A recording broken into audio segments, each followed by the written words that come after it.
So if you're working on comics, you're probably working on several projects simultaneously because comics take forever to finish, so it's very tempting to wander away and work on something else side by side with your other work.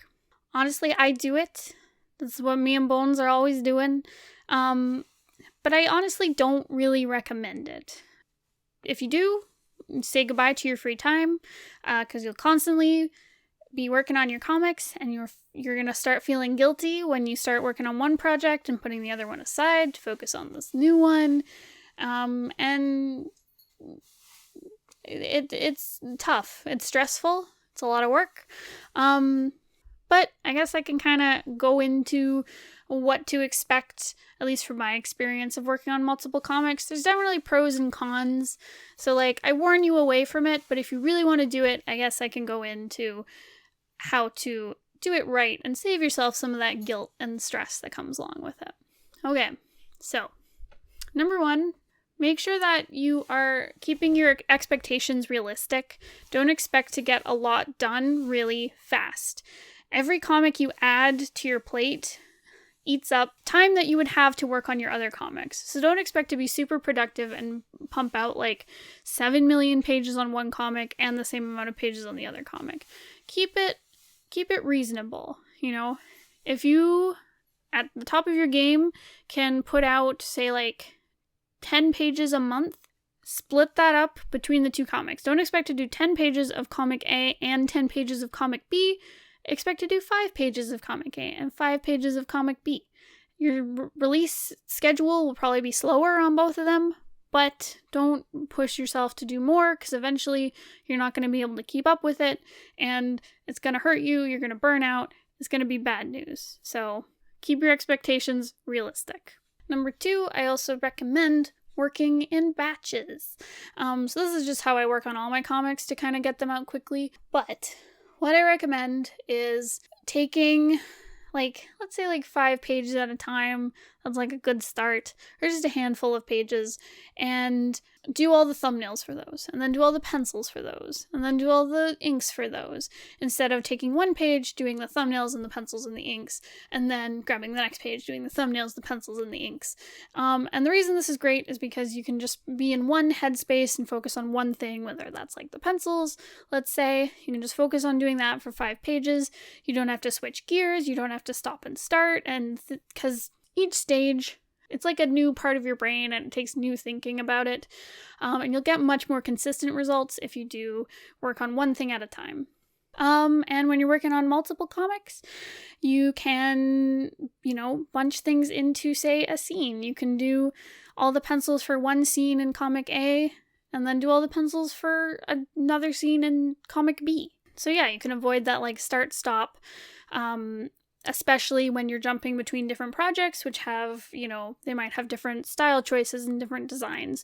So you don't get mixed up and things get really inconsistent. Working in batches really helps. Number 3, this one is crucial to keeping sane and not sleep depriving yourself. Make sure that you have a buffer for all your comics that you're working on. Make sure you have just a float of extra comic pages that are done ahead of time, so that you're not making your comic page right before it goes out. Have lots of pages ready in advance, I'm telling you. The amount of buffer you need, it can depend person to person. I guess the most ideal one would to be have a year or 6 months worth of pages ready. Say you're posting once a week. If you have 6 months amount of pages ready and waiting, then you're always 6 months ahead, and that's lots of time for if you get sick or something comes up, that you have lots of time to recover, and then you still have tons of pages that are ready to post if you can't work on stuff and you have time to work on your other comics that you're working on. It's great. So that's the ideal, but basically just have a buffer of how many you need to be able to keep up with your work, and that doesn't mean working week to week, because that is not sustainable. But yeah, and it's also great to have a lot of grace time to go back and edit pages if you need to, and to make sure they're up to a standard that you want. Because if you're jumping around between projects, it can be hard to like switch between styles. So you might accidentally, in comic A, draw the style of comic B, or forget how to draw one character. So giving yourself a little bit of extra time to go back and like fix things really makes a big difference quality-wise. So if that hasn't all scared you off, and you really want to work on multiple comics at a time, I'd recommend, number one, doing short comics on the side of a larger project. So say you have your main comic that you started first, but you're like, oh, I really want to do like a second story. Do something short. Do something that's like 100 pages instead of another 1,000 pages. Do like small, tiny little comics, like maybe 10 pages or 20 pages. Anything in there is pretty small. So like do that so that you're not going to be working on the same two comics for like 10 years. You can get lots of little comics out and try out different stories and stuff and kind of explore new ideas while still finishing kind of the big story you've always wanted to tell. It lets you explore and be pretty flexible, and if you're finishing other comics faster, it frees up more time to work on more comics. Number 2, I would also really recommend working in black and white. It's very tempting to make all our comics colorful because colorful is very easily marketable. It's really pretty, it's really fun, but black and white comics take less time because you don't have to spend all your time flat coloring, and coloring itself is just a long process on top of already doing inking. So if you work just at the black and white stage or just the inking stage, you'll save yourself a lot of time. That is how Bones and I have done a lot of our comics. Our first comic ever was Sovereign, which was a full color comic, and it was a very long comic. So on the side, we were like, we want to try something new, so we made Pretty Mouth, which was black and white. It was a lot easier to get pages out, and it turned out to be pretty popular. A lot more popular than our first comic, Sovereign, so I highly recommend it. You can get way more comics out if you work in black and white. And number 3, I'd also recommend, if you're going to start another comic, get as much like pre-planning and buffer pages out as you can before you start posting it. Again, it just gives you all that little extra grace time to make changes and figure things out and make sure it's perfect before you start putting it out. Like I said, I do think that working on multiple comics is ridiculous, and it's a lot of work, and I kind of hate that I'm working on multiple comics at a time. Sometimes it's great because I do get to jump around between projects, which really helps me with my work, but also it's a lot of stress and a lot of guilt.